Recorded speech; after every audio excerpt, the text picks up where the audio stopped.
The line stretched longer than he expected. It curled around the side of the building, past the polished glass doors that reflected the bright afternoon sun, and disappeared somewhere behind a row of parked cars. People stood in clusters, laughing, rehearsing quietly, or staring down at their phones as if courage might somehow be found between notifications. Some wore glittering outfits, others carried guitars, and a few practiced scales under their breath like a ritual. Mateo Santos stood among them in a plain white shirt, slightly wrinkled, sleeves rolled halfway up his arms. His jeans were clean but worn, and his shoes had seen better days.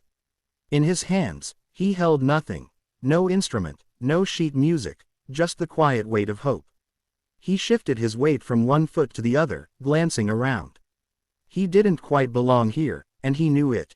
The others looked like performers. He looked like a man who had taken a wrong turn. First time, a voice beside him asked. Mateo turned. A young woman with bright red hair smiled at him, her confidence almost glowing. A guitar hung across her shoulder. He nodded. Yes. She laughed softly. Same. But you don't look nervous. Mateo hesitated, then gave a small smile. I am. Just. Quietly. That's a skill, she said. I'm shaking inside. He nodded again, unsure what else to say. The line moved forward. Mateo stepped with it, his heart beating a little faster now. He hadn't planned to be here, not really. It had started as a joke, his cousin teasing him after hearing him sing at a family gathering. Then it turned into a dare. Then into something more serious when people insisted, when they said his voice wasn't just good, it was something special. Still, as the building loomed closer, doubt crept in. What if they were wrong? What if he was just another man who sounded decent in a small room but faded in a big one? What if he walked onto that stage and nothing happened? He swallowed. The line moved again. Inside, the air felt different. Cooler. Sharper. The hum of voices echoed through the hallways, blending into a strange symphony of anticipation. Contestants were ushered into waiting areas, given numbers, brief instructions, and polite smiles that didn't quite hide the chaos behind the scenes. Mateo sat in a chair, his number pinned to his shirt. A producer approached him. Name: Mateo Santos. Where are you from? From Cebu, he said quietly. The producer nodded, scribbling something down. What will you be singing today? Mateo hesitated. Elvis, he said. The producer looked up, eyebrows raised slightly. Elvis Presley. Mateo nodded. Bold choice, the producer said with a half smile. Good luck. Mateo nodded again, his hands tightening slightly in his lap. Around him, people practiced louder now. High notes soared, riffs echoed, nerves spilled out into the open. Someone nearby stumbled over lyrics and groaned in frustration. Another person laughed too loudly, trying to mask their fear. Mateo closed his eyes. He thought of home, of the small wooden house near the edge of the road, of his mother humming while cooking, of his father fixing things that didn't always need fixing, of evenings where the radio played old songs that seemed to carry stories from another world. That's where he first heard Elvis. The voice had been different, smooth but powerful, gentle but commanding. Mateo didn't understand all the words back then, but he understood the feeling. He opened his eyes. A voice called out, Mateo Santos. His heart jumped. That's you, the red-haired girl whispered from across the room, giving him a thumbs up. Mateo stood. His legs felt heavier now, like each step required more effort than the last. He followed the staff member down a hallway that seemed longer than it should have been. At the end of it, there was a door. Behind that door was the stage. Take your time, the staff member said gently. Whenever you're ready. Mateo nodded. He reached for the handle. For a moment, he paused. Then he pushed the door open. The lights hit him first. Bright, warm, and overwhelming. The stage stretched out beneath his feet, polished and wide, with a large audience seated beyond it. Their faces blurred together under the glow of the lights, but he could feel their presence, a collective attention that pressed against him. At the judges' table, 4 figures sat, watching him closely. One of them leaned forward slightly, eyes narrowing with curiosity. Mateo walked to the center of the stage. He stopped. For a second, there was silence. Then one of the judges spoke. Hello. Hello. Mateo replied, his voice soft but steady.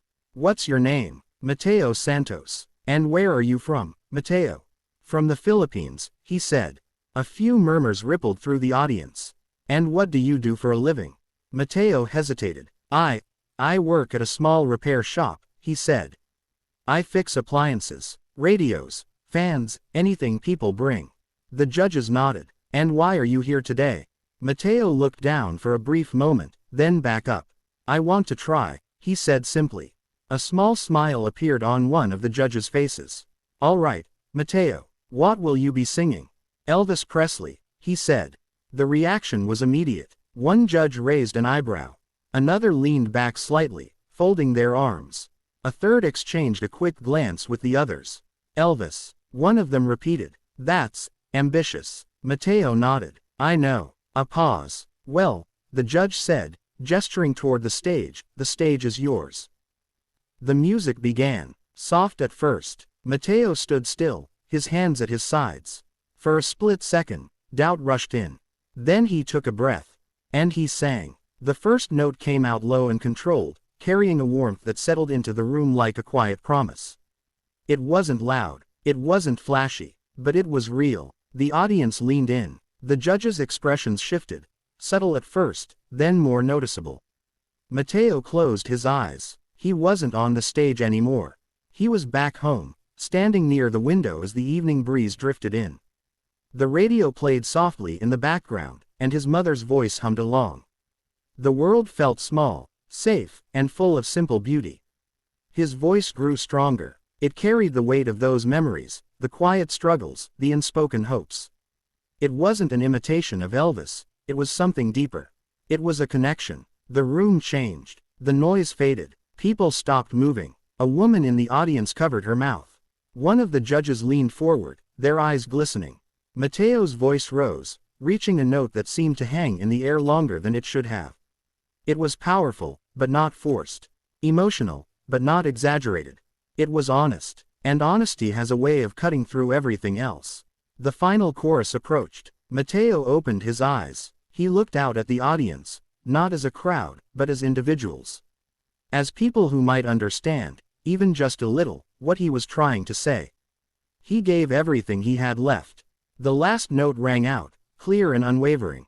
Then silence. A heartbeat. 2. And then, the room erupted. Applause thundered through the space, rising to its feet almost instantly.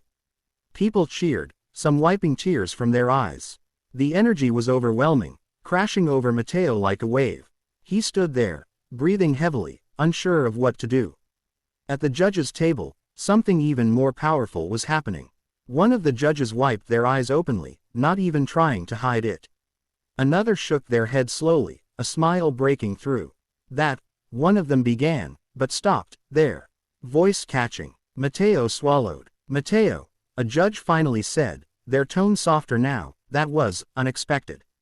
A small laugh rippled through the audience. But more than that, the judge continued, it was beautiful. Another judge leaned forward. You didn't just sing that song. You lived it. Mateo's hands trembled slightly. I felt every word, the judge said. And I don't say that often. The judge who had wiped their eyes spoke next. I don't even know what to say. You reminded me why music matters. Mateo blinked, trying to process it all. You came here, the judge continued, looking like a simple man. Quiet, unassuming. And then you gave us something extraordinary. The audience applauded again. Mateo looked down, overwhelmed. Mateo, another judge said, smiling warmly, this is an easy decision for me. They raised their hand. Yes. The crowd cheered. Another judge followed. Yes. A third. Absolutely yes. The final judge paused, looking at Mateo for a long moment. Then they smiled. Yes. The room exploded once more. Mateo's knees felt weak. He let out a breath he didn't realize he'd been holding. Congratulations, one of the judges said. You're going through. Mateo nodded, his vision slightly blurred. Thank you, he whispered. Backstage, the noise faded into a distant hum. Mateo sat down, his hands still trembling. The red-haired girl rushed over, her eyes wide. That was incredible. Mateo smiled faintly. Thank you. No, seriously, she said, shaking her head. You made people cry. Mateo looked down. I didn't mean to, he said. She laughed softly. That's the best part. You didn't have to try. He leaned back, exhaling slowly. For the first time since he arrived, he felt something shift inside him. Maybe he did belong here. Maybe this wasn't a mistake. Maybe this was the beginning of something. Later that night, alone in a quiet corner, Mateo called home. His mother answered on the second ring. "Hello, Ma," he said. "Mateo." Her voice filled with surprise. "How was it?" He hesitated. Then he smiled. "I think it went well." There was a pause. Then, softly, she said, "I knew it would." Mateo looked up, his eyes reflecting the distant lights. For the first time, the future didn't feel so far away. It felt possible, and sometimes, that's all it takes to change everything.